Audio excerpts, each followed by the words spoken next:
Ah ouais. Ah. Ma sœur, c'est à moi, pardon. Oui, chers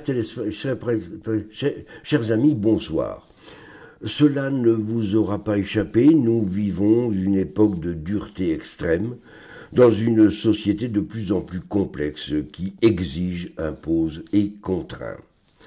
La paix fragile, le pouvoir d'achat, la situation politique évasive, les images de pays en guerre et ma grand-mère, tout contribue à briser le moral de chacun et, nous l'observons quotidiennement, tous courent en tous sens, frappent à toutes les portes pour trouver une méthode de quête d'apaisement, de quête de l'estime de moi et de j'étais là avant.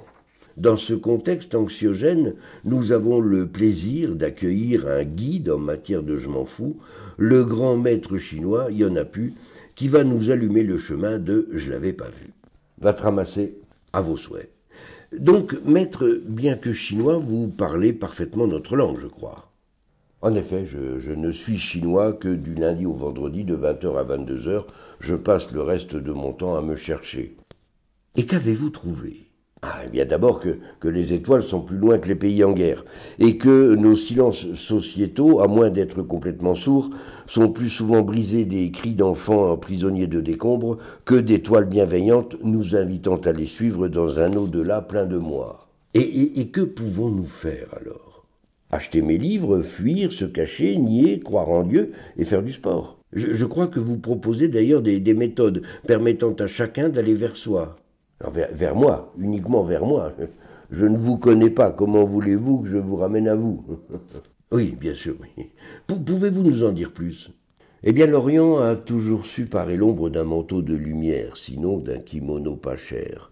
Et ainsi, vêtu en moine, je propose différents jolis mouvements de bras, de bassin, de tête, s'il y en a une, qui n'ont d'autre but que de brasser de l'air.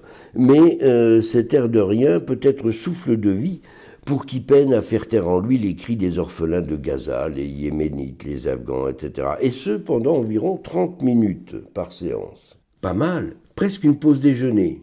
Dans ces pays où malheureusement règne le désordre, on ne déjeune pas toujours à heure fixe. Ainsi donc, j'arrose abondamment tous les centres socioculturels de la sueur malodorante de centaines de danseurs assidus d'une chorégraphie ridicule autour d'un tapis mousse bleu. Et ils aiment, ils adorent. Pendant 1 heure, ils sont beaux et cons à la fois. Pas plus d'1 heure. Pas le temps. Il y a le parc-mètre qui tourne, le repas qui est pas prêt, le JT qui n'attend pas, et des malheurs qui nous échappent. Des malheurs qui nous échappent ? Oui, les malheurs sont factuels, constatés, regrettés, mais ils sont. Alors, j'invite par des méthodes visant à ramasser du pognon, sinon à les affronter, au moins à leur échapper dans un karma d'étoiles et de trous noirs. Une sorte de coaching. Non, une autre fois peut-être, oui. N'avez-vous pas été tenté d'exporter dans ces pays en guerre vos sages chorégraphies ? Si, mais il n'y avait plus de tapis bleu. Oui, tant pis, oui. Tant pis. Eh bien, merci, maître.